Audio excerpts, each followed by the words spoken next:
Hare Krishna. Yes, so observing the armies of the battlefield of Kurukshetra. Good. So what do you remember from our last class discussion?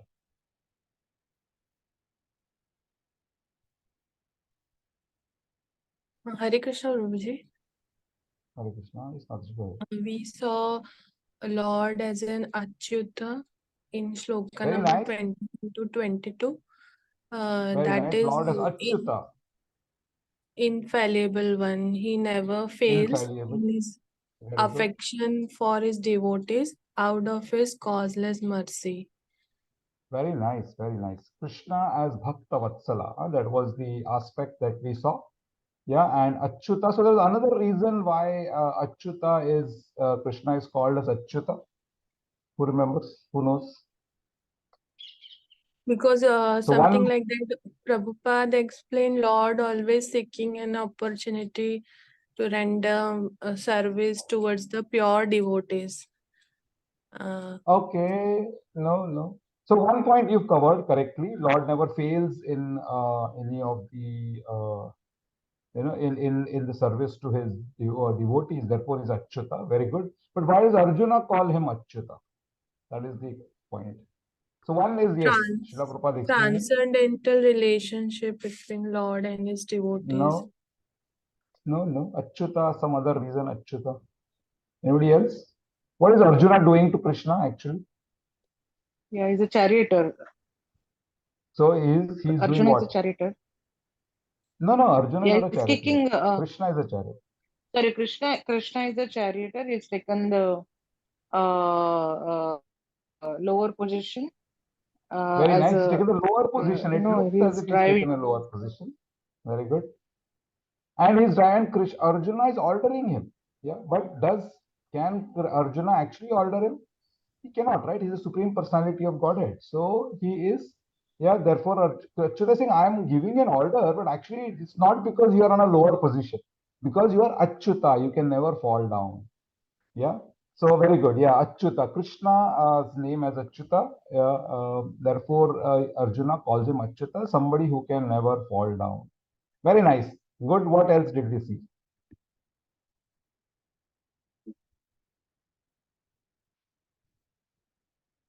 Then we saw in shloka number 24, 1.24, that Arjuna is known as Gunakesha and Lord is known as Gudakesha. Rishikesha.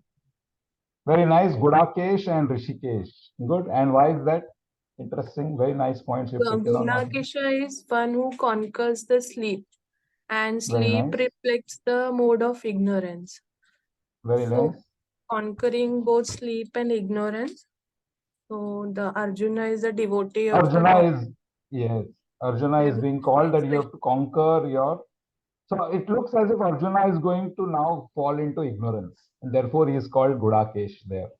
Very nice. And who can awake him? Krishna can awake him. Therefore he is Rishikesh because he controls all the senses. Very nice, very nice. So Krishna's two names we saw, Achyuta and Rishikesha. What other names does it come? Does the first chapter have any other names? Partha Sarthi, very nice. What else?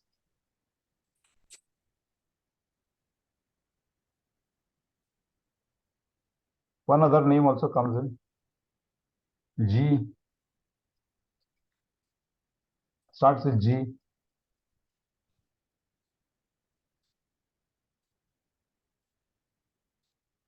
No? G-O. Govind. Govind, one name comes. Yeah, in fact, a lot of name comes. And we've seen it's there on one slide. Different names of Krishna that we saw.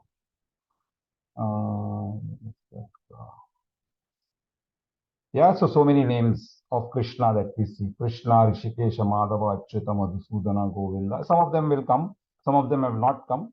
But these are primarily the names. Sorry, I might not be following on the chat because it's difficult to manage many windows.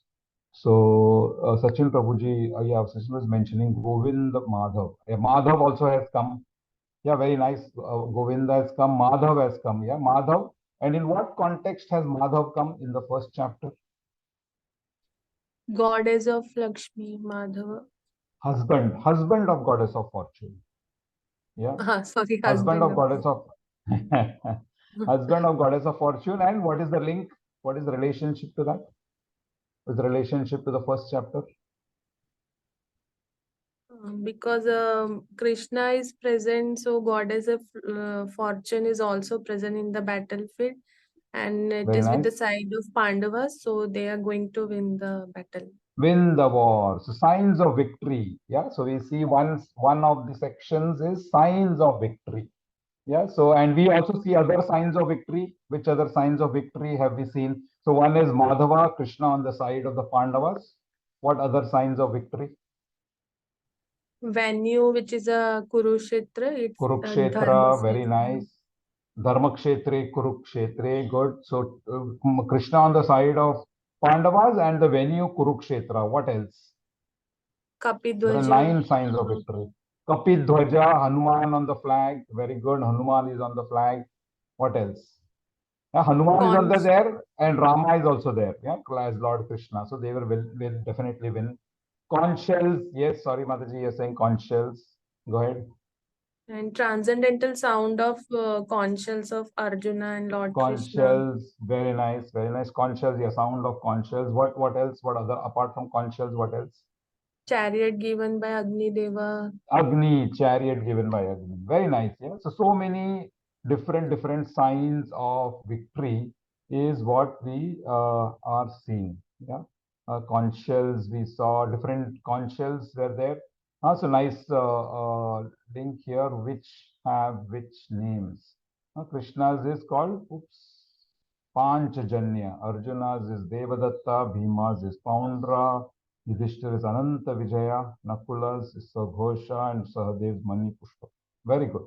So signs of victory we saw. We saw different names of Krishna. Yeah, we also saw Krishna as Bhakta Vatsala. Yeah, in last time's class. What else did we see? Then we have seen the compassion sign of Arjuna, one of the something question from first question from the 5 doubts of Arjuna. Very nice, very nice. We saw the 1, 2, 7. first doubt of Arjuna. First doubt of Arjuna in the form of compassion. Yes, Mataji, can you explain what does that compassion about? He is not ready to fight the war. His limbs of body is quivering and mouth is getting dried up. So, Very and nice. out of compassion, it is not like that he is, I mean, he's fearful because of seeing his relatives in both the armies. So, He's seeing that my own set of people yeah. are around me and they have come to do the war.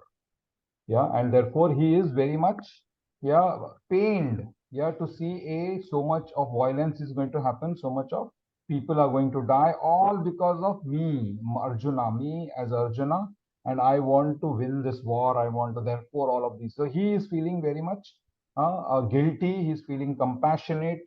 He's feeling, yeah, so much of violence is going to happen because of me wanting to do this war. Very good. Yeah, so that's the aspect of compassion that we see after Senayor Ubayor Madhye. After his ordering, Arjuna orders Krishna, please take it to the center of the battlefield. And when he's in the center of the battlefield, he sees on both sides, oh my God, they are all Swajana. What does he say? What is the words that are used? Swajana. That they are all my own people. Yeah, and for my own people, what's going to happen? They are going to die in this battlefield. They're going to get killed. And if they're going to get killed, imagine the relatives of those wives, sons, daughters of all those people, they'll also get pain. All the animals around, they are going to get so much of pain. So he's feeling a lot of compassion. So therefore, one of the reasons, yeah, so,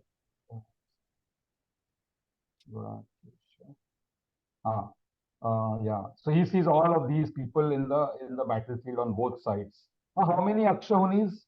Anybody remembers? 11 at the side of Kauravas. Very And, nice. 11 on the side of Kauravas.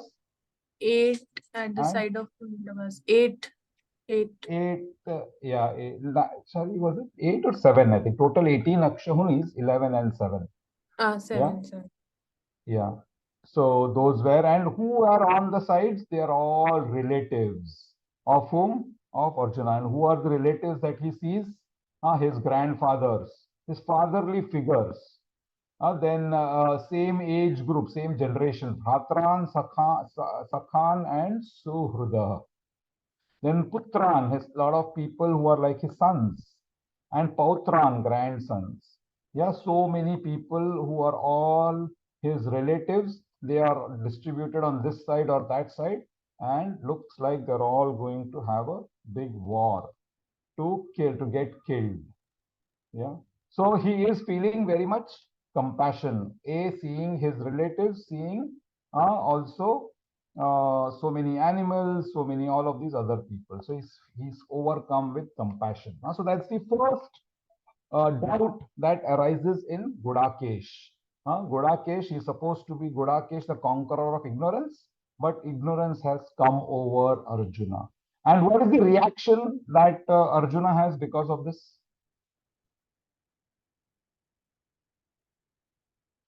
There are certain reactions that are explained.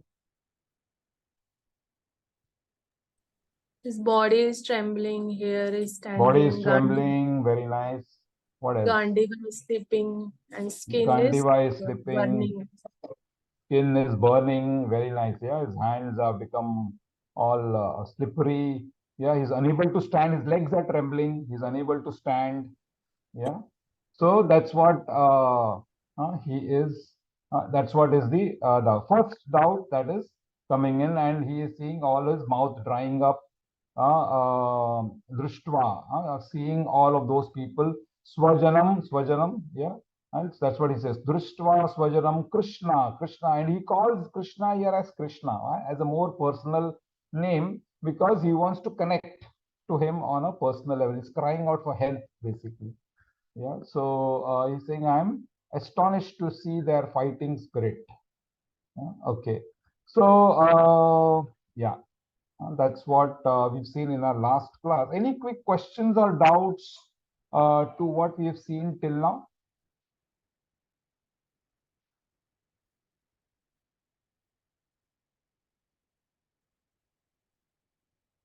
Yeah, these are the reactions that he sees. His limbs are quivering, mouth is drying up, whole body is trembling, hair of the body standing on end. His hands, Gandiva is slipping, skin is burning, legs unable to stand due to impatience. He is only seeing what causes of misfortune. And that's the first sign of, yeah.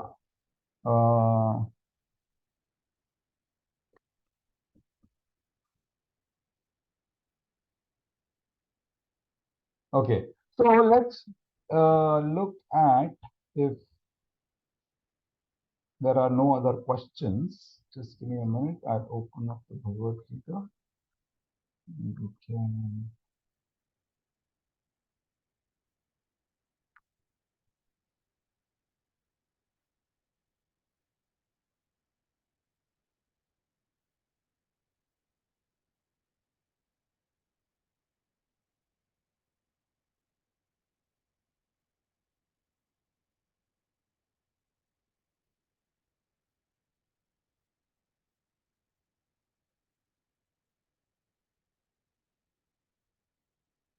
Okay, it's here.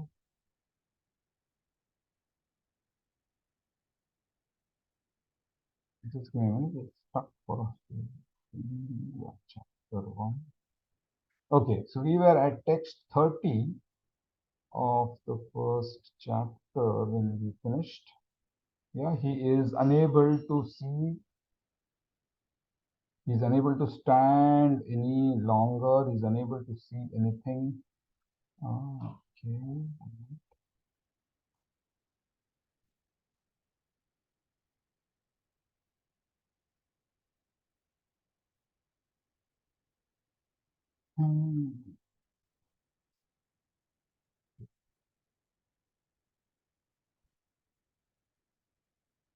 Okay.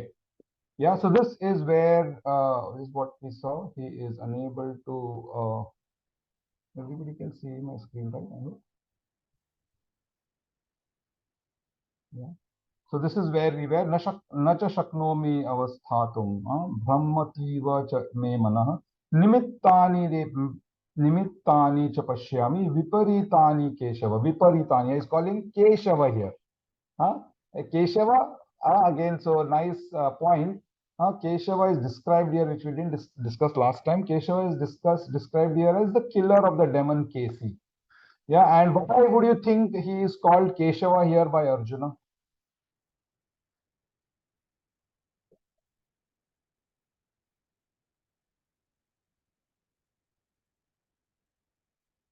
Anybody? Any guesses? Prabhuji, can you repeat the question, Prabhuji? Question is, Krishna is called Keshava here in this last verse, where Yes. Arjuna is seeing only negativity. Yeah, he is saying, I am unable to stand here any longer. I'm forgetting myself. My mind is reeling. I can only see causes of misfortune. O Krishna, killer of the Kesi demon. So Viparitani Keshava.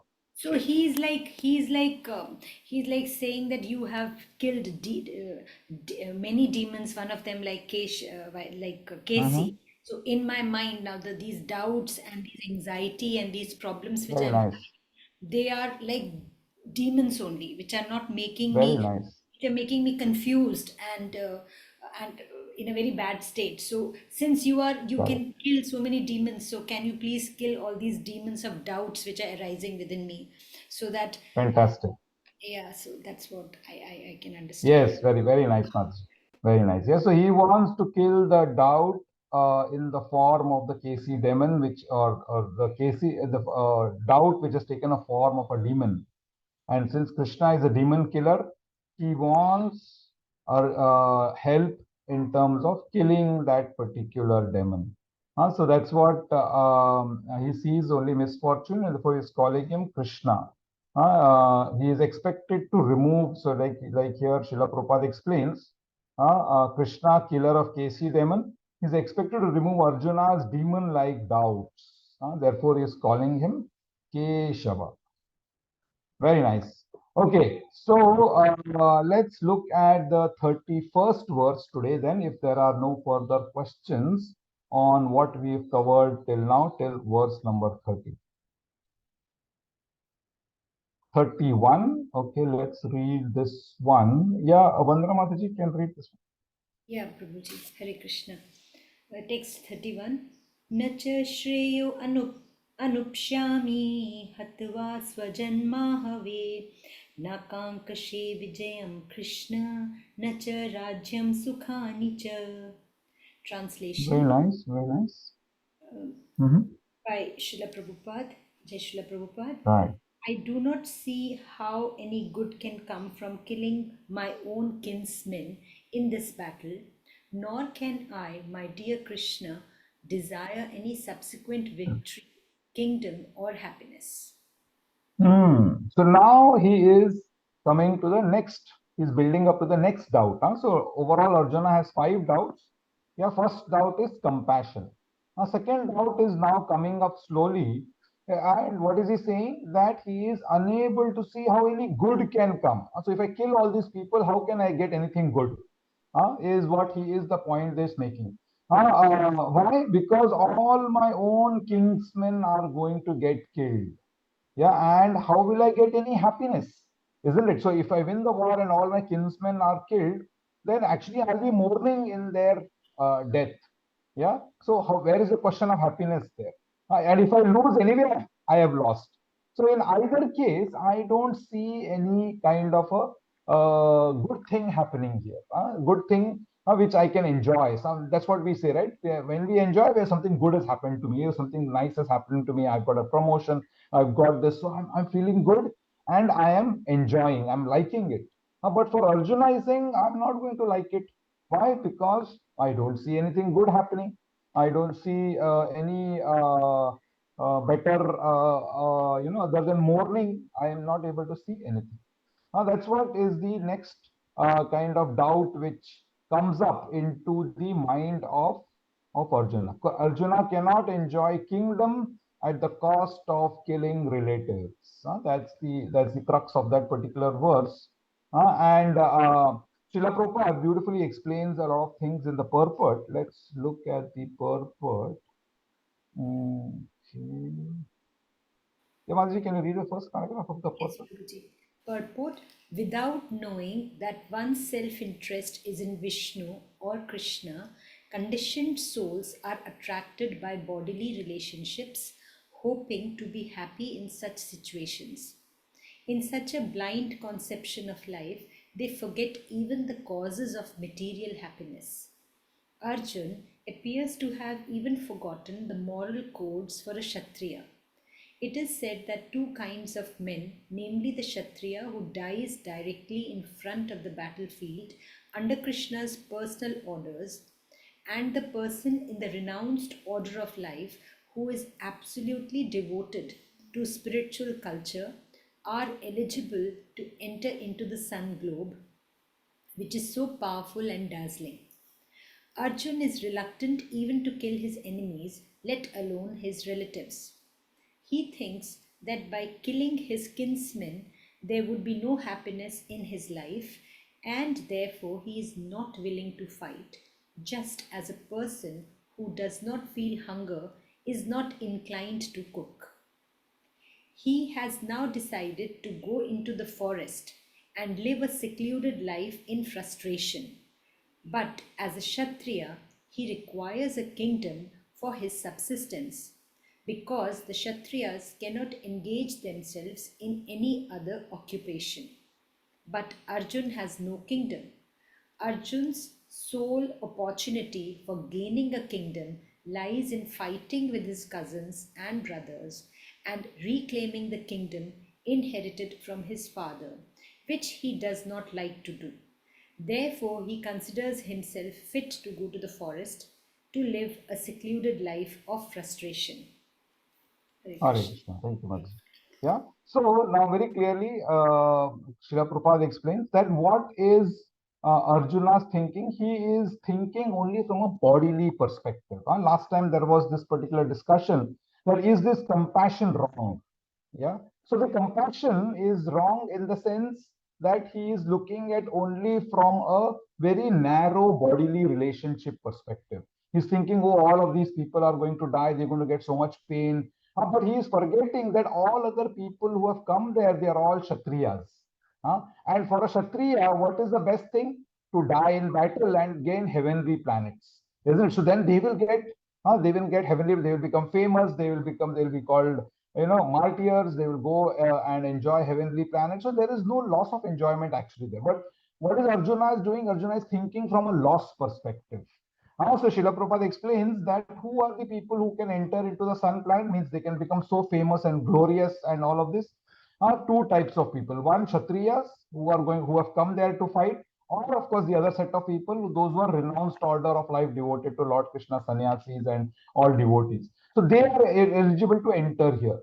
But Arjuna, what is he doing? He is thinking, oh, I how can I kill all of these people? How he's forgetting himself that he is a Kshatriya.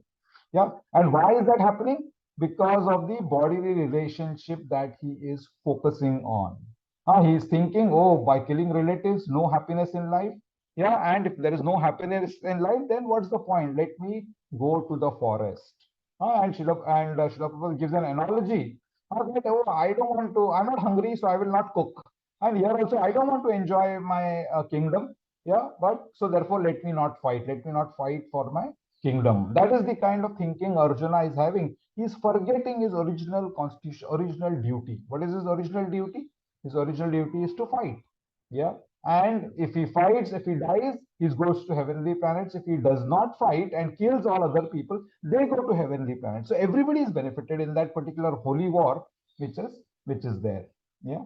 So that's one of the other second reasons now Arjuna is coming up, the loss of enjoyment. That's the reason. That's the next reasoning that he is giving. So two reasons till now we've seen.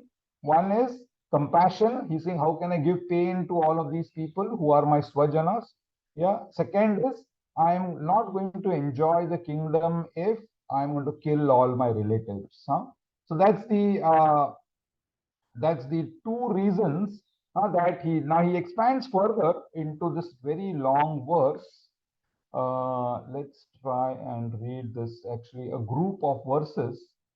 So two key reasons we've seen till now, and the second reason is emphasized on further in this particular verse. Okay, let's see. Somebody else can read. Indu Mataji, you want to try reading this long one? Yes, Prabhuji. Hare Krishna. किं न राज्येन गोविन्द किं भोगे जीवतेन वा येषां काङ्क्षितं न राज्यं भोगा येषाम अर्थे, सुखं येषाम अर्थे. येषाम् अर्थे काङ्क्षितं नो राज्यं भोगा सुखानि च ते ते इमे अवस्थिता युद्धे प्राणन् त्यक्त्वा धनानि च आचार्य पितरपुत्रा तथा एव च पितामह मातुल श्वशुरा पौत्र श्याला संबंधिन तथा एतान Very nice. न हन्तुमिच्छामि न हन्तुम् इच्छामि कृत अपि मधुसूदन अपि त्रैलोक्यराज्यस्य हेतो किं नो मही कृते निहतस्धृतराष्ट्रन् न काप्रीतिस्य Janardan. Very nice, Mataji. Thank you so much. Long verse. Okay, let's see the translation of this one. Translation: O Govind, O Govind, of what able to us are a kingdom, happiness, or even life itself, when all those for whom we may desire them are now arrayed on this battlefield. O Madhusudana, when teachers, fathers, sons, grandfathers, maternal uncles, father-in-law, grandson, brothers-in-law, and other relatives are ready to give up their lives and properties and are standing before me, why should I wish to kill them, even though they might otherwise kill me? O maintainer of all living entities, I am not prepared to fight with them, even in exchange for the three worlds, let alone this earth. What pleasure will we derive from killing the sons of Dhritarashtra? So now this is what the explanation. Now Arjuna is explaining further that how will I have happiness if we are going to kill all our near and dear ones. And who are the near and dear ones? He lists out teachers. So Dronacharya and Dronacharya's assistants, all of them will be there. Fathers, we saw all the fathers, sons, grandfathers, all of the same set of relatives that he is seeing. He's saying, if I kill all of them, then if I win the war, I have to enjoy along with them. If they are not there, what is the point of this winning the war? That is the point that here. Yes. So Srila Prabhupada, interestingly, he focuses on in the purport on this word that has come now today, which I was saying, the name of Krishna called as Govinda. So Krishna is referred to in this particular verse as Govinda. Yeah, and Srila Prabhupada explains why he is called Govinda here. So let's look at that explanation in the first 4-5 sentences. Yeah, Mataji, read the first part of the first paragraph. Arjuna has addressed Lord Krishna as Govinda because Krishna is the object of all pleasures for cows and the senses. By using this significant word, Arjuna indicates that Krishna should understand what will satisfy Arjuna's senses. But Govinda is not meant for satisfying our senses. If we try to satisfy the senses of Govinda, however, then automatically our own senses are satisfied. Materially, everyone wants to satisfy his senses, and he wants God to be the order supplier for such satisfaction. The Lord will satisfy the senses of the living entities as much as they deserve, but not to the extent that they may covet. But when one takes the opposite way, namely when one tries to satisfy the senses of Govinda without desiring to satisfy one's own senses, Then by the grace of Govinda, all desires of the living entities are satisfied. Okay, Arjuna's hold on. deep Yeah. So very deep purport here actually. Srila Prabhupada explaining the name Govinda. Yeah. So the point here that Srila Prabhupada is highlighting that what is everybody trying to do, or what is even Arjuna trying to do? He is thinking that I have to enjoy. So when he says loss of enjoyment, whose enjoyment? It is Arjuna's own enjoyment and Arjuna's extended body's enjoyment. And what is the extended body's enjoyment? Though all the sense gratificatory things that we want to do, if I win the war, then so much of spoils of war will be there, and I will be enjoying all the spoils of war, isn't it? And all my relatives, all my near and dear ones, they will also be enjoying. So he is thinking that I have to fight in this war because Krishna is thinking that, oh, I as Arjuna have to win and enjoy this all of these particular things. But he's countering Krishna. Krishna, you're telling me to fight this war so that I can enjoy. But how can I enjoy this war? You are supposed to be Govinda. Govinda is what? The pleasure. Go and Vinda, the pleasure giver to the cows and senses. Yeah. So he's Gopal, he's Govind. He's the pleasure giver of the to the cows and to the senses also. Yeah. So if you are Govinda and you are the pleasure giver to the senses, how can you tell me to fight? That is the kind of doubt, or that is the kind of question that he is asking. Again, you can see Arjuna's materialistic thinking. What is materialistic thinking? I want to enjoy. I want my extended bodies to enjoy. Extended bodies are what? All these brothers, fathers, mothers, daughters, sons. They're all extended bodies, husbands, wives. They're all extended bodies of the jiva, right? And what are we trying to do? We are all, in fact, as Arjuna, as our own jivas, we are all trying to give enjoyment to all those who are around, all this, only our near and dear ones. Yeah. So materially, what we are trying to do? We are trying to satisfy our own senses, and we want God to be an order supplier of such satisfaction, which is the wrong thinking altogether. So Srila Prabhupada is upfront itself put out this particular very important understanding that Krishna as Govinda does not mean satisfier of our own senses. He is the satisfier of our own senses. How? When we satisfy his senses.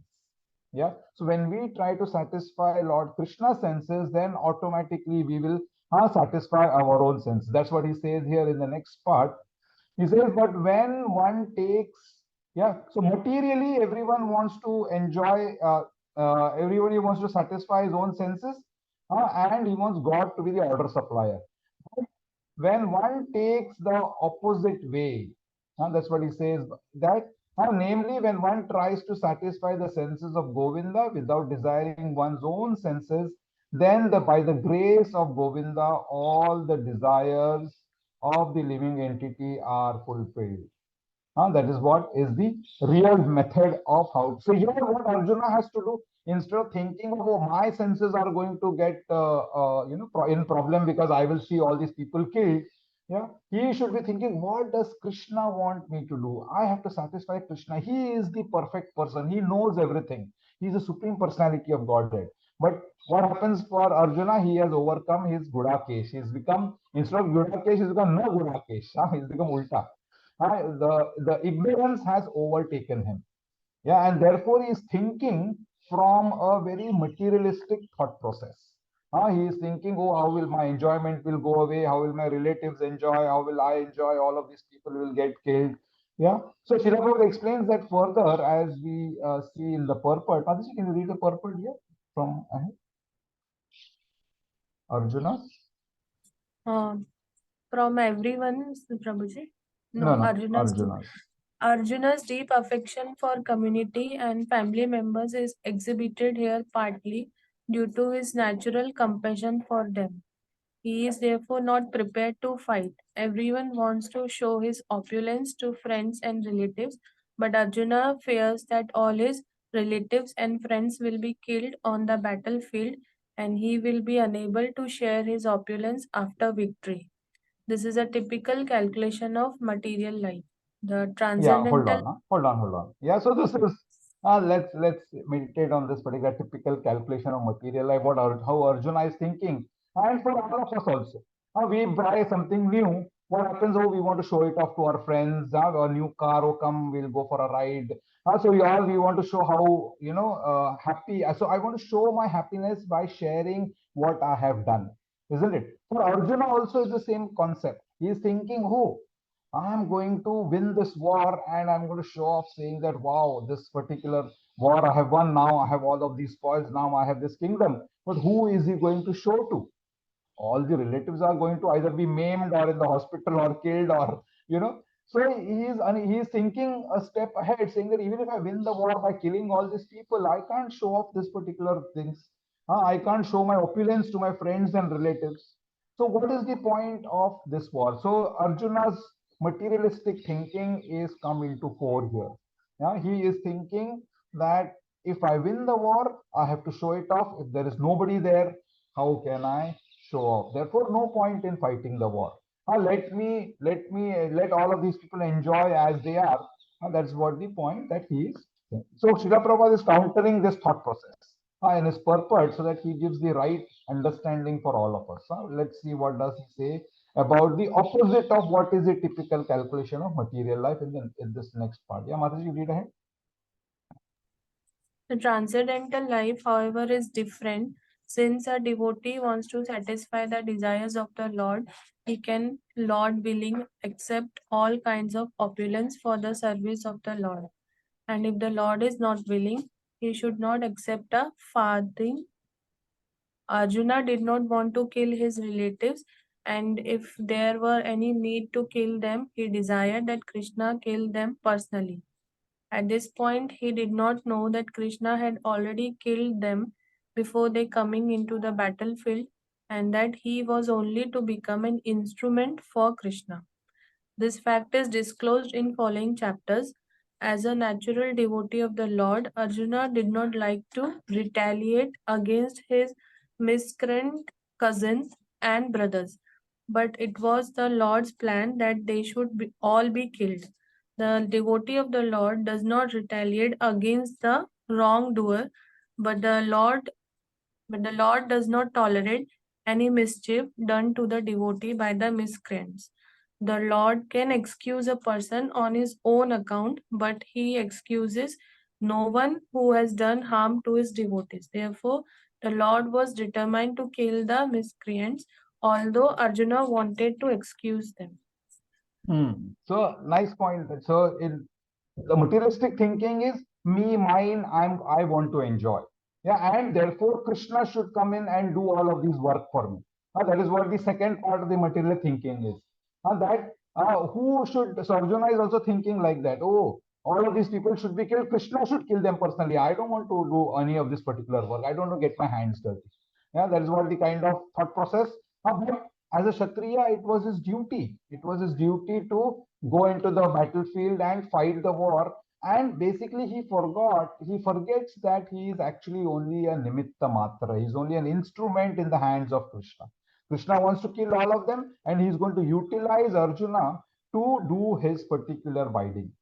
Yeah. So of course that comes ahead when we see the 11th chapter. We will understand this particular point of the Lord explains that how all of these people are already killed and I have already killed them. All you're doing is just executing my order. But by doing that, how do you execute the order? By trying to help. I mean, in the sense, not help Krishna, but trying to please Krishna by doing this particular activity. Yeah. So, and why does Krishna wants to kill them? So it's very important point that Srila Prabhupada mentions, because many people think that, oh, Arjuna was such a nice guy, he didn't want to kill, but Krishna was the evil guy. He wanted to kill everybody. But here we have to understand this particular point. Srila Prabhupada says that Lord Krishna does not like his devotees getting troubled. And if anybody does anything to his devotees, he will automatically protect them. Yeah, and we see this in many different stories of Bhagavatam, many different places. One important place is where Ambarish Maharaj story is there. You all must be aware.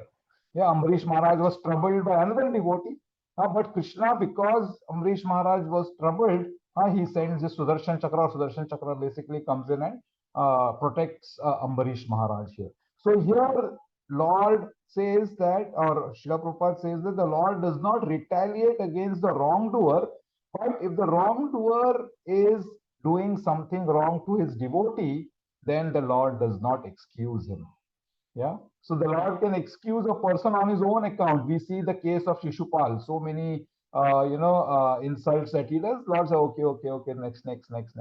Yeah. He doesn't, and of course, after some point of time, he says, now it's too much because you are getting now into problems. So let me help you by killing you, basically. So that's the point. But anybody does any harm to his devotees, the Lord never excuses. Therefore, the Lord is wanting to kill all of these relatives of Arjuna because they have done wrong to the Pandavas. Yeah. Okay. So now comes the next. So that's what is also seen in the various kinds of explanations that we will see. How the jiva basically thinks that he is always in the material mode, and in his material thinking, all of these particular thought processes are explained. Okay, yeah. So now comes the next reason, verse number 30. So first reason, compassion. Out of compassion, Arjuna does not want to fight. Second reason is loss of enjoyment. He says, my relatives or myself, what is the fight? What is the use of winning this war? I will not be able to enjoy the spoils of the war. Third reason now, Arjuna is fearful of sinful reactions. So let's see what this one is in verse number 36. Yeah, Shamila Mataji can read this one. Hare Krishna Guruji. 136, right? Yeah. Papam evashrayedasman atvaitan atatayinaha tasmanar narhavayam hantu dartarashran sabandhavan swajanaham hi katam hatva sukhina syama madhava. Very nice. Shyama Madhava. Yeah. Okay. So he's calling him Madhava here. Sin will overcome us translation. if we slay such aggressors. Therefore, it is not proper for us to kill the sons of Dhritarashtra and our friends. What should we gain, O Krishna, husband of the goddess of fortune, and how could we be happy by killing our own kinsmen? Interesting, right? So now he's calling him Madhava here. Of course, he was Madhava also earlier, the same thing as husband of the goddess of fortune. Therefore, they will win the war. But now he's calling him Madhava. Why? Because he's saying that this is all good fortune, but this doesn't look like good fortune. Why? Because we're going to get so much of sin. So much of sin. Why? So much of violence is going to happen. So much of animals are going to get killed. So many human beings, so many arms will get cut. Yeah. Somebody is going to become blind. Somebody is going to lay down their lives. Yeah. So much of sin will overcome because of violence. He says sin will overcome if we lay such aggressors. Interestingly, the aggressors here are called Atatayina. Atatayina is the aggressors. If you see the meaning here, Atatayina. And Srila Prabhupada explains what Atatayina means. Who are the six types of Atatayina who are allowed in Manu Samhita to be killed if they are doing something of these six types of things. But anyway, for Arjuna, he is knowing that they are Atatayina, but he is saying it is not proper to kill our sons of Dhritarashtra and our friends, because sin will overcome us. We will get bad karma. And if you get bad karma, then obviously it's not good. And you are Madhava. You are supposed to be giving good fortune. How can this be good fortune if we are going to kill so many people? If we're going to get so much of bad karma? So Srila Prabhupada focuses on the first part of the paragraph on who Atatayina are. Yeah, let's see what the Atatayina, six types of Atatayina are. Yeah, Mataji, read ahead. According to Vedic injunctions, there are 6 kinds of aggressors: a poison giver, one who sets fire to the house, one who attacks with deadly weapons, one who plunders riches, one who occupies another's land, and one who kidnaps a wife. Such aggressors are at once to be killed, and no sin is incurred by killing such aggressors. Such killing of aggressors is quite befitting an ordinary man, but Arjuna was not an ordinary person. He was saintly by character, and therefore he wanted to deal with them in saintliness. This kind of saintliness, however, is not for a Kshatriya. Although a responsible man in the administration of a state is required to be saintly, he should not be cowardly. For Okay, example, hold on. Okay. Yeah. Yeah, so now the point here that is beautifully mentioned is who are Atatainas. There are 6 types of people who are Atatainas. And interestingly, the Kauravas have done all 6 of these things. Yeah, poison giver. So if you remember earlier in the Mahabharata, Bhima was poisoned. Of course, he gets more power because of that poison. That's a separate angle. But they are poison givers. One who sets fire to the house. Yeah, so we see the Lakshagraha incidents where they were sent to their house, their particular Lakshagraha, and they were killed there. One who attacks with deadly weapons. So many times they were attacked by deadly weapons by people who were sent there, and all of this. One who plunders all the riches. Of course, the entire Hastinapur is taken away by them through, of course, gambling. That is one of the ways of plundering also. Occupies another land. Again, they were occupying the land. They were not ready to give it back. After 13 years was over, they should have given it back. But they said, no, no, you have lost out in the, they, in fact, almost just a minute after the 13th year is over, they identify them. So then they say, done, everything is done. Now you cannot, we've completed a 13, you should give back our kingdom. But they do not give back the kingdom. Then one who kidnaps a wife. So they, of course, we know now how Draupadi was insulted, which is almost as good as kidnapping. Yeah. So all 6 things have been done by the Kauravas. So therefore, they should be killed. That is the ordinary method but maybe an ordinary man cannot do it. So he needs a Kshatriya to do it. Arjuna here himself is a Kshatriya. So therefore, the question comes that if he's a Kshatriya and he is already identifying as aggressors, how is he calling them that if we kill them, we will get sin? That is the point that Srila Prabhupada is raising. That's a secondary aspect. But here, Arjuna, what has he done? He has become a normal person. He's forgotten he's a Kshatriya. He's forgotten his duties. He has forgotten his spiritual quality. Everything. Yeah, Gunaka, ignorance has overcome him. And therefore he is behaving like a normal ignorant jiva who is doing all of these particular me and mine kind of mentality here. So anyway, for him, because he is a saintly person, he is thinking, oh, let me not kill them. Yeah. So here Srila Prabhupada gives another analogy or another example, yeah, to explain this point further, that we should not be that the jiva or he as a Kshatriya, he should not be cowardly. And what example does he give? Let's look further. Mataji, read ahead. For example, Lord Rama was so saintly that people even now are anxious to live in the kingdom of Lord Rama, Ramarajya, but Lord Rama never showed any cowardice. Ravana was an aggressor against Rama because Ravana kidnapped Rama's wife Sita, but Lord Rama gave him sufficient lessons, unparalleled in the history of the world. In Arjuna's case, however, one should consider the special type of aggressors, namely his own grandfather, own teacher, friends, sons, grandsons, etc. Because of them, Arjuna thought that he should not take the severe step necessary against ordinary aggressors. Besides that, saintly persons are advised to forgive. Such injunctions of saintly persons are more important than any political emergency. Arjuna considered that rather than kill his own kinsmen for political reason, it would be better to forgive them on the grounds of religion and saintly behavior.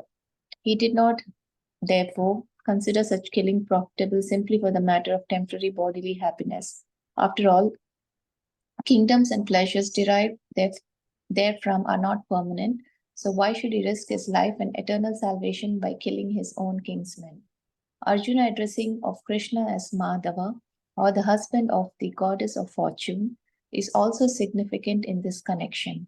He wanted to point out to Krishna that, as the husband of the goddess of fortune, he should not induce Arjuna to take up a matter which would ultimately bring about misfortune. Krishna, however, never brings misfortune to anyone, to say nothing of his devotees. Yeah. So 2 points here that Srila Prabhupada beautifully explains. that it is very, very important to teach, take steps against aggressors. So we see Lord Rama doing so. Yeah, but for Arjuna's case, because the aggressors are his own people, Swajana, grandfather, teacher, sons, he is therefore thinking twice. But yeah, this is a Dharma Yuddha. He has given enough chance. Lord Krishna has also given enough chance. So now they should be, if they have come now in the battlefield, means they are also ready to fight. Right? It's not that Arjuna is killing them by stealth. They have come into the proper battlefield and they are also wanting to fight Arjuna. So Arjuna has to fight. Then it is not proper now to not to fight. Yeah. So that is the point that Srila Prabhupada makes. Also, the point about Madhava, Krishna as Madhava, we've discussed that. Yeah, that Krishna as Madhava, I should be bringing in good fortune, but here it looks like all the killing and all the bad karma that they're going to generate is going to is not in good fortune for Arjuna. So Arjuna is fearing sinful reactions. That is the important thing. Is so third reason for Arjuna to not fight, fear of sinful reactions. First, compassion. Second, loss of enjoyment. Third is fear of sinful reactions. So we can see here 6 kind of aggressors who can be killed. Poison giver, one who sets fire to the house, one who attacks with deadly weapons, one who plunders riches, one who occupies others' land, one who kidnaps another wife. If they can be killed, of course, by a normal person or also by Kshatriya who is protecting that normal person. No sinful reactions. Kauravas doing all of these 6 things, and therefore they should be killed, is what the indirect point is. Okay, let's look at couple of more shlokas on the same point of killing Arjuna. Is now making such a potent argument, right? All of these points are so potent. First point about compassion, unnecessarily not to give pain to jivas, or fear of sinful reactions or loss of enjoyment. All of these are very potent, reasons for why Arjuna should not fight. Let's see further about this fear of sinful reactions in the next verse. Okay, you can read. Pawan Prabhuji, you can read. No, actually, he's in a class. Yeah, I'm in middle of class actually. No problem, Prabhu. Okay, leave it. Yeah, Anadi can read this.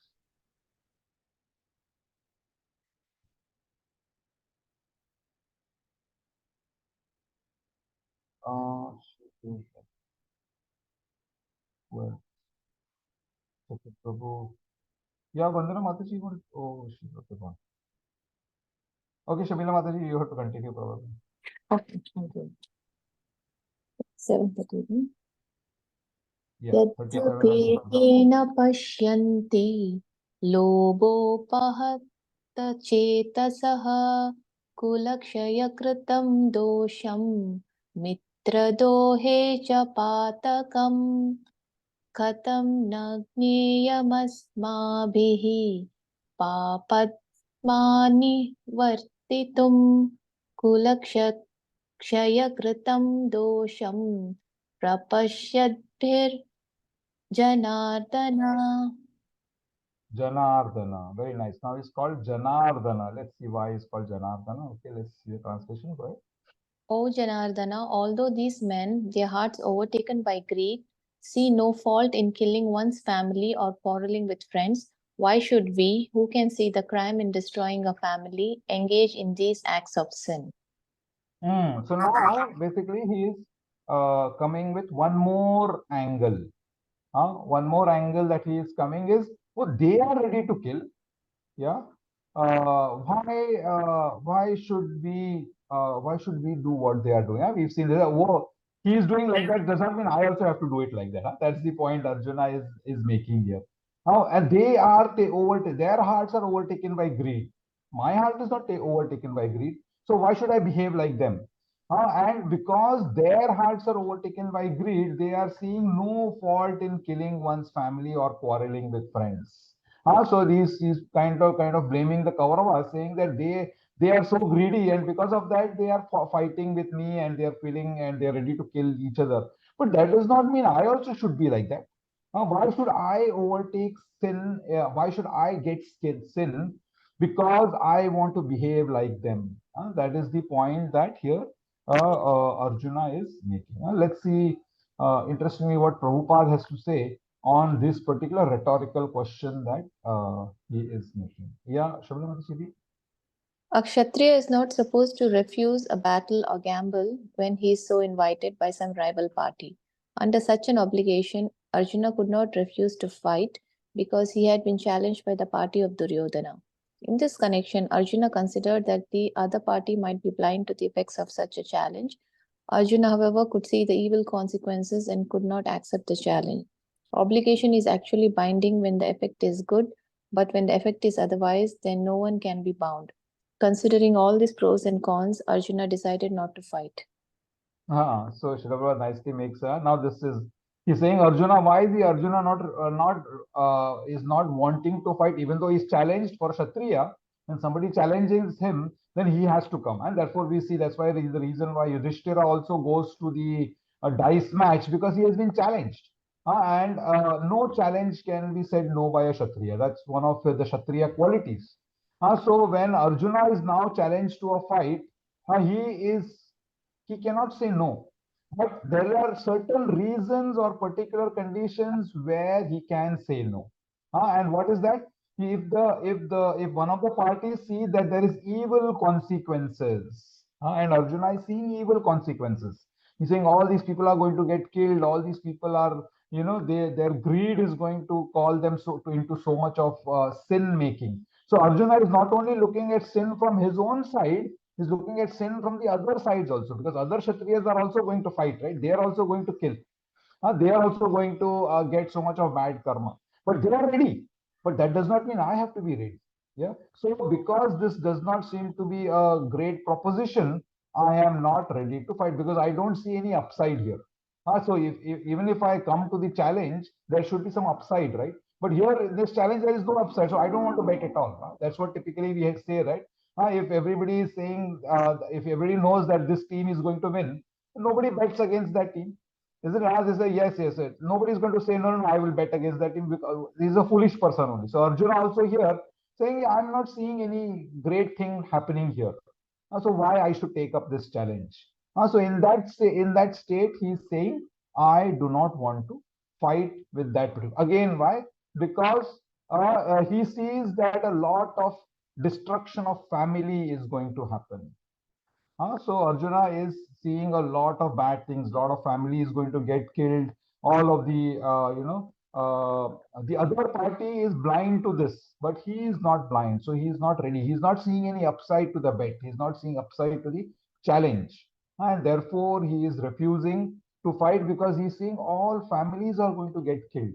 So much of pain is going to come to the families, and therefore he does not want to fight. So third reason, of fear of sinful reaction from Arjuna's side also, and from other sides also. They will also get so much of sinful reactions, and therefore he is not ready to fight. Okay, so let's see now some further points on to the next reason which it gets to from this next verse. The next reason for Arjuna to not fight comes up. Yeah.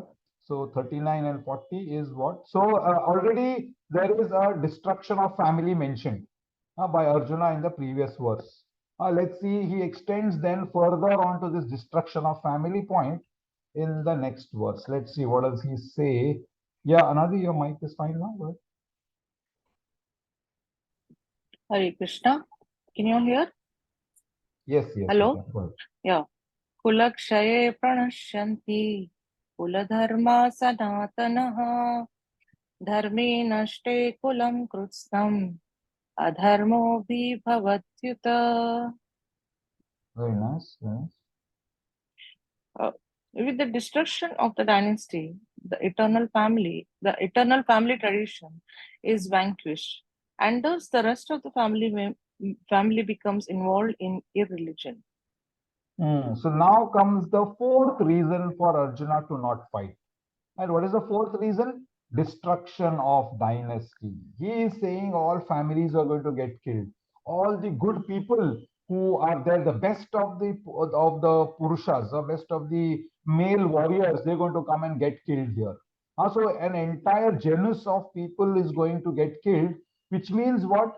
The next set of generation that is going to get created is going to get created from all those people who are cowardly. Yeah. So their gene is also cowardly. The next bachas that they're going to have, they're also going to be cowardly. Everything is going to be very, very problematic because the best of the Purushas, best of the warriors have now died in the battlefield. So what will happen? A lot of good traditions which are there, because families means traditions, right? If the families don't exist, traditions will not exist. All the traditions will die down, all of those things. So entire dynasty is going to get destroyed. That is what he says. Kulakshaye pranashyanti. Kula means kul. Kul we say no, kul ka man, kula. Kul is going to get destroyed. So he's saying because the kul is going to get destroyed, a lot of family traditions is going to get destroyed. Everything is going to get destroyed. That's what Srila Prabhupada also mentions the purport. Let's read ahead. Go ahead, purport.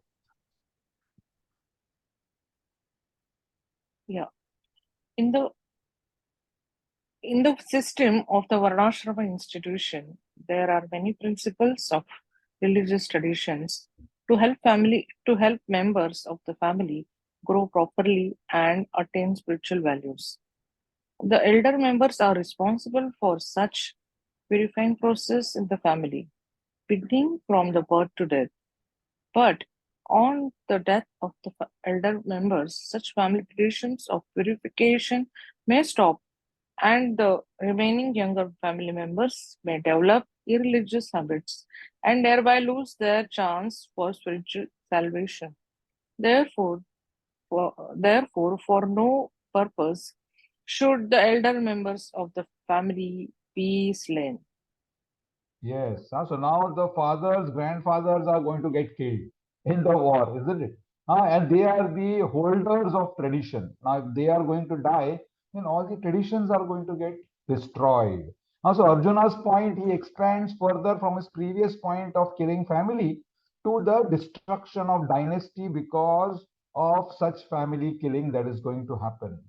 All the elder members are going to die. All the important. So destruction of family is going to happen. Destruction of dynasty, how? Because family traditions are vanquished, because there is no family, senior people, elders are not there. And in the Varna, because there was a Varnashrama system, right? Kshatriya, Brahmanas, everybody was there. And the entire Varnashrama system, there are elder members of the family who give direction. Now, if in the war all of them are going to get killed, everybody is going to get killed, then how will the direction be given to all the new members that are going to come in? All the newborns who are there, they will not get any direction. They will all become, they will all lose direction. They will all, basically the entire dynasty will get collapsed. That is what is the point that he makes. Okay, and then he expands the point further. He does not stop at destruction of dynasty at that particular point of time.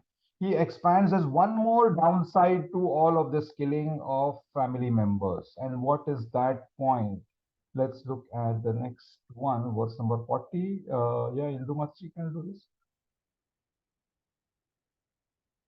Hare Krishna. Adharma abhivavat Krishna pradyushanti kula striyeshu drishtas drishtasu varshanya jayate varna shankara.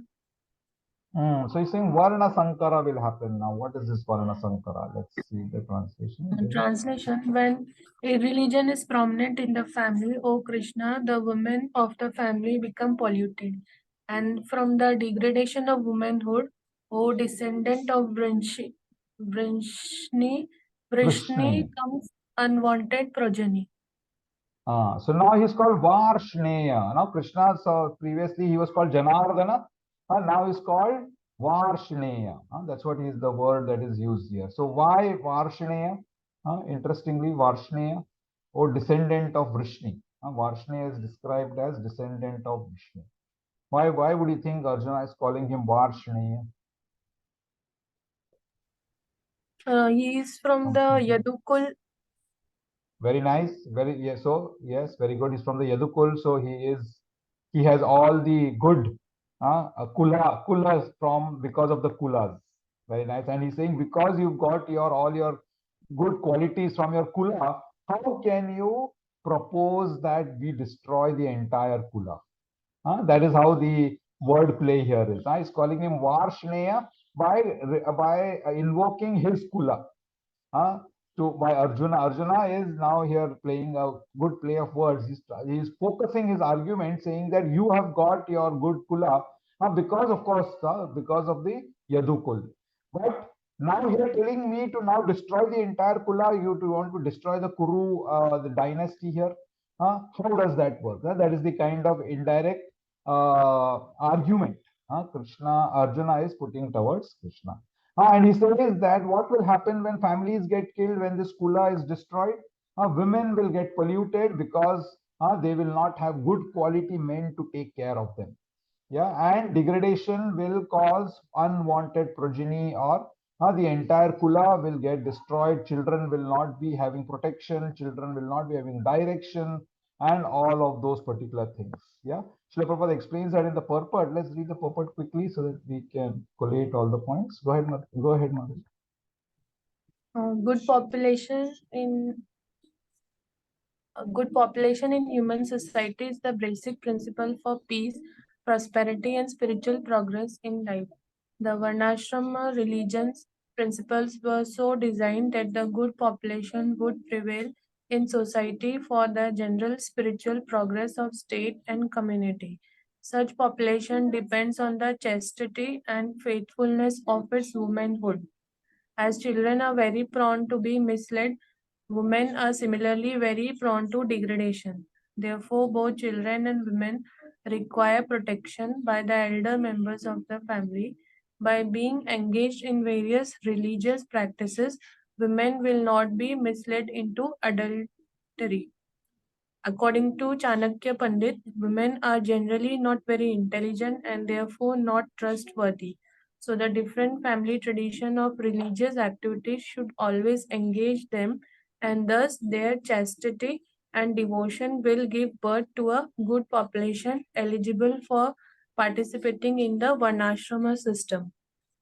On the failure of such Varnashrama dharma, naturally the women become free to act and mix with men, and thus adultery is indulged in at the risk of unwanted population. Irresponsible men also provoke adultery in society, and thus unwanted children flood the human race at the risk of war and pestilence. Hare Krishna. Pestilence. So interesting angle here. Seems to be a very, very pragmatic point which Arjuna is raising. He is saying that all the good people, all the good Kshatriyas are going to die in this war. There will not be people to protect the children and women. And there might be possibility that there could be a lot of rogue people, like here says irresponsible men provoke adultery in society. So obviously all those people who didn't fight the war or were cowards or didn't have enough in them to fight the war because they were not Kshatriyas. All the lower level Shudras and everybody, they might become overpowered, they might become over flooded. And what will happen? The entire dynasty, the entire Kula will get destroyed because of this particular. He's taking it to an extreme. He's saying, see, this is what will happen when all the Kshatriyas are going to die. Who will protect the children? Who will protect the women there? And therefore, unwanted progeny will come. So that is the other angle which now Arjuna is putting. Arjuna seeing what? Destruction of his entire family and the entire Kuru dynasty. So death of elderly, which means again the same point was also there in the 40th verse, death of elderly, where because of that no direction given to the Kula and irreligion comes in.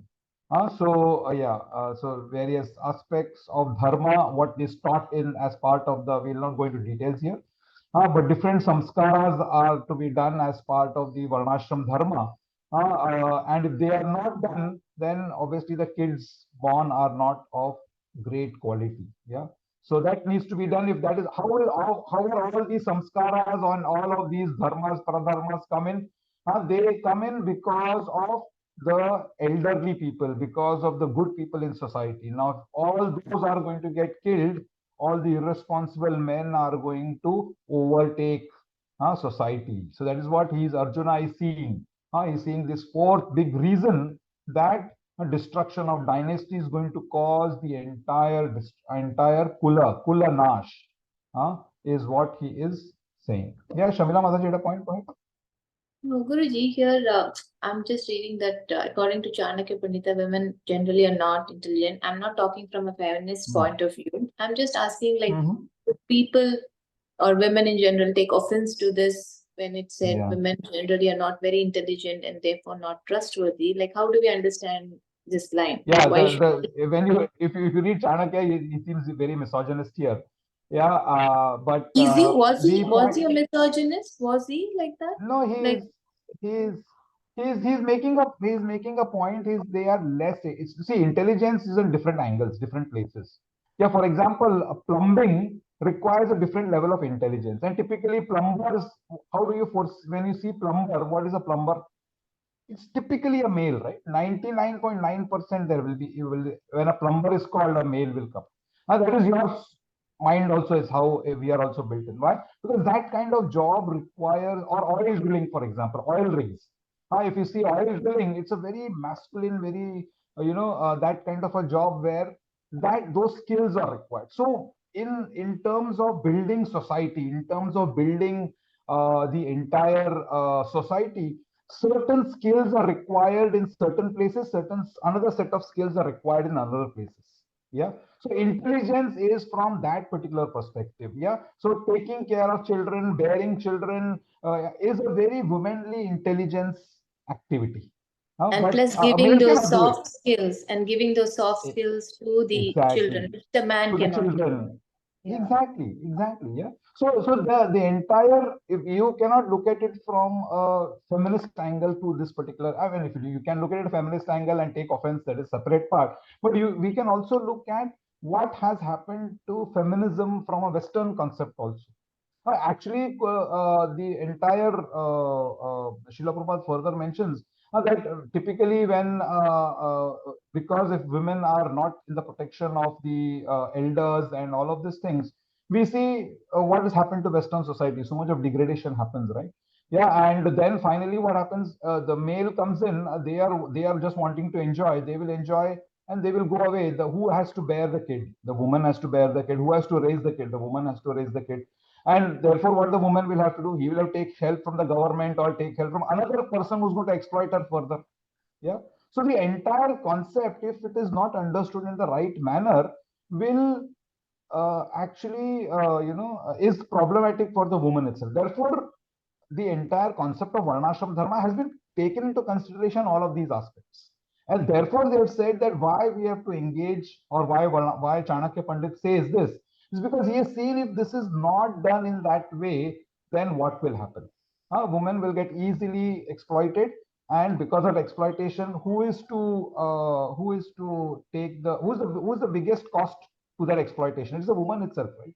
Yeah. Finally, who has to bear the child? The woman has to bear the child and take caring. Woman has to, and we see so much of single parenting happening in so much in the Western world. It's such a big problem, basically, and the government has to take care of all of these things. Why? Because of this particular Kula Dharma, all the Varna Sankara has already happened, basically. And that is what Arjuna is seeing also here. He's seeing Varna Sankara happening, unwanted progeny happening. Why? Because no direction is there, no protection is there, and right kind of guidance is not there in the society. So that is how it is. Even Chanakya Pandit comes from that angle.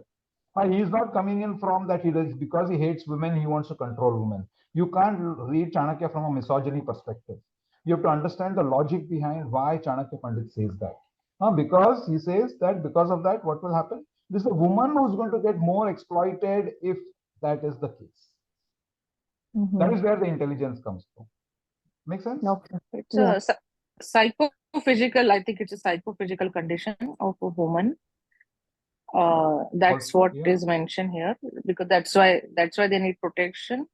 And even the psychologically also, I mean, it's like, you know, the Vedas and all our scriptures talk about the sense control, and all that. So it's practically, you know, for a woman class to advance in such, uh, it's really quite challenging with all her duties and all, you know, to have that. uh, mm, so otherwise the women are the toughest, and you know, it's not like there is a, you know, They're not race intelligent, yeah. between the race between men and, you know, society and all. So it's not in that comparison, but they need to always have, you know, the protected environment and taken care, Yes. kind of. Environment where they can thrive and use their intelligence. So that setting of that environment is what the entire Varnashrama is about. It is not about misogyny here at all. Any other comments on this particular aspect? No. Okay, interesting. So 4 reasons we have seen till now: compassion, loss of enjoyment. Yeah. Third is fear of sinful reactions. And fourth is destruction of dynasty. So you can remember the 4 nouns. First is compassion, loss. Yeah. Third is fear, and fourth is destruction. That's a good way to remember the 4 reasons, 4 doubts of Arjuna. So, and now the 5th one will also come in, as in the next chapter it comes in. But these are the 4 key reasons. The last one being the entire Varna Sankara happening, or the entire system of good population creation will get destroyed. Yeah, so a nice flow chart mentioned here of the entire thing. Elders of the family, they're responsible for purifying. If they die, the purification process starts. Young members become irreligious, and because the young member become irreligious, irreligion becomes prominent, and multiple things happen. The young members become religious; they lose a chance for spiritual salvation. So again, downgrade of family. Then and children who need protection, they will not get the protection. Yeah. And they will become polluted, give rise to unwanted progeny. War and pestilence will go on further because of the low thought process people. Yeah. So Arjuna is striking at the root of Varnashrama. He's saying if this war happens, the entire Varnashrama system will collapse. Yeah, why? Because good progeny will not come out, and therefore they will not be able to protect. And if they're not able to protect, then everything gets destroyed. So Krishna, you are supposed to be Varshneya. You are supposed to be the protector of kulas. Are you ready to, are you okay to go ahead with this war at the risk of destruction of dynasty? That is the 4th reason why, or the 4th doubt of Arjuna, why he does not want to fight. Hare Krishna. So any quick questions or thoughts further on this particular point?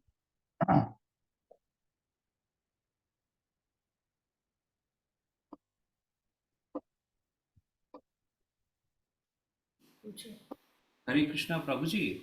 In the Hare third, Krishna, Prabhuji. there was a very nice statement where it is Mhm. said that Krishna knew that they are all going to die. So that was like Hmm. destiny had been written. Yes, destiny had been written. Very nice. Yeah. But Arjuna True, was true. not knowing that. Not aware. Yes, exactly. Arjuna. So in fact, what happens also is many times we think that Krishna is, when one of the marks of surrender, yeah, there are 6 aspects of surrender. One of the marks of surrender is to know that Krishna is my maintainer and Krishna is my protector. Yeah. So unfortunately, what happens? We do not believe in that particular fact. Or Arjuna also, he has become like a normal jiva. He is not believing in this particular fact. He is thinking, no, I am the one who is the doer here. And if I fight, I will get sin. If I do this, this will happen. If I do that, that will happen. So he is thinking from an I and mine perspective. He is forgetting that Krishna is there. He has planned out everything. and he is the real protector, because he forgets that he is making that particular statement. So yes, that is how the entire interesting development of Arjuna's thought process is happening, because his surrender has become less now. He has forgotten that Krishna is going to take care of me and I should just go ahead and fight. I don't have to have this doubt. But he has forgotten that. His surrender has become a little less. And therefore, these doubts have arisen in him, and therefore he is unable to go ahead. Now, so many times for us also, I mean, in fact, our surrender is, it's progressing, it's slowly. So many times we don't think Krishna will protect us. Yeah, and we therefore take care of our own protection. Of course, we have to. It's not that we don't have to, but we have to have an ultimate faith that it is Krishna is the ultimate. But I am taking this insurance as a duty, but it is ultimately Krishna is going to give you, who is my real insurance. That's what the entire thought process is. And one more thing, isn't Krishna actually says if you are not going to kill, or anyway they're going to die. I mean, it's not they are going destined to die in the war. They are destined to die in the war, but there is ultimate death for everyone, because the body. Correct. I mean, further he speaks about Body that, is going to but die. this is just in the beginning he just mentions that maybe anyway they're going to Correct. die. I mean, why you're worrying? Why you're worrying? Yeah, that actually why you're Prabhupada taking care of explains. this? Prabhupada is explaining, because I many think, yeah. people, what Hare happens? Krishna. No, they will read this particular point and they will think, oh, Arjuna is so right. Why is Krishna so evil? So Arjuna, Srila Prabhupada in his purport is already making a defense of why Krishna is behaving in this manner, because many people think Krishna has to be an ordinary person. Yeah. So that the whole point of why Srila Prabhupada makes this point at this particular section is for us to comprehend that Krishna is not an ordinary person. There is something much more to Krishna, which is what will come ahead. So therefore, he's kind of building interest, and that's why he makes that particular aspect. So otherwise, people will think, oh, yeah, Arjuna, you're very right. This is so right. And like last time also, we were discussing this point about compassion. It is such a valid point about compassion. Should we not have a compassion? Of course, we all should have compassion. So Arjuna is having compassion. So why he should fight? Isn't it? And we will see now Krishna positions the compassion from a material compassion to a spiritual compassion. This is a progress. I mean, Krishna is going to become a guru, isn't it? I mean, this is the progress. Exactly. This is a progress is going to happen. The guru qualities are literally shown here. Exactly. Exactly. Yeah, Prabhuji, you had a point. At one point, Arjun had a doubt whether he is a saint or a kshatriya. At that point of time, whether he's a saint or a kshatriya. Exactly. There was a kind of a doubt between that. So it's probably he is a saintly to his own praja, but he need not be saintly to the enemy. To the enemy. Exactly. That's the kshatriya quality should come in. Yeah, that's where the Kshatriya quality should come in. So he has to be saintly and a Kshatriya, because Kshatriya means one who protects. Protection inherently has saintliness in itself. Right. Isn't it? Yeah. So in that sense, he has to protect in the sense that he has to be just. So he has to protect the other person, because the protection, in the aspect of protection, he should not punish the enemy so much that he gets additional karma. Yeah. So he has to be just. So protection itself has a lot of saintliness that is inbuilt basically in it. Of course, he has to ensure whoever is wrong done, he gets justice. Yeah, his own set of people, or the innocent is protected. So many aspects of protection is there. So saintliness is part of protection, or part of Kshatriya duty, actually speaking, in that sense. But in what way the trade-off happens, that's where the intelligence comes in. And Krishna, as the intelligence giver in the heart, is what decides how we kind of tilt, in what scale we tilt this. Hare Krishna. But yeah, very nice point.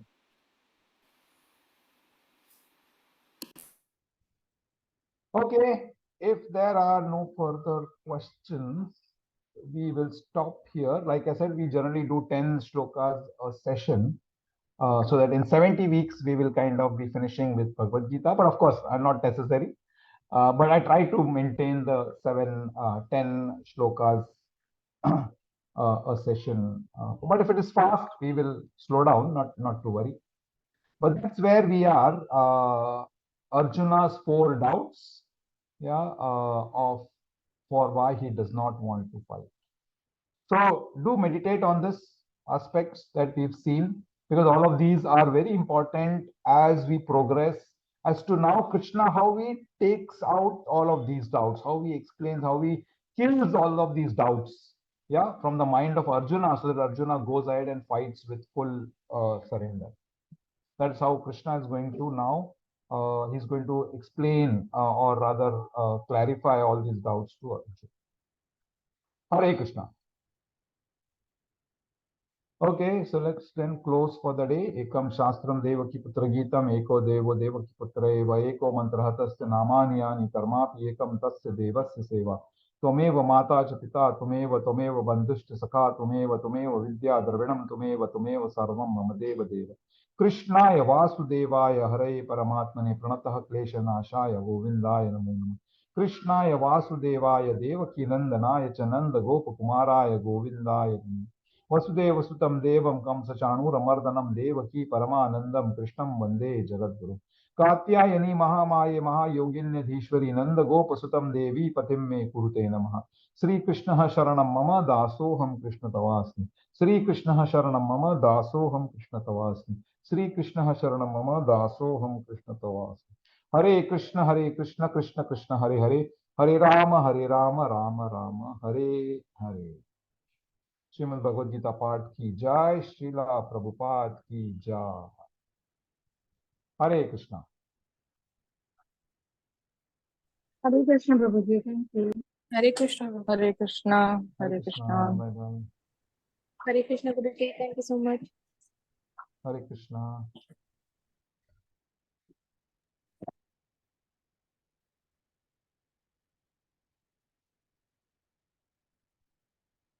Hare Krishna.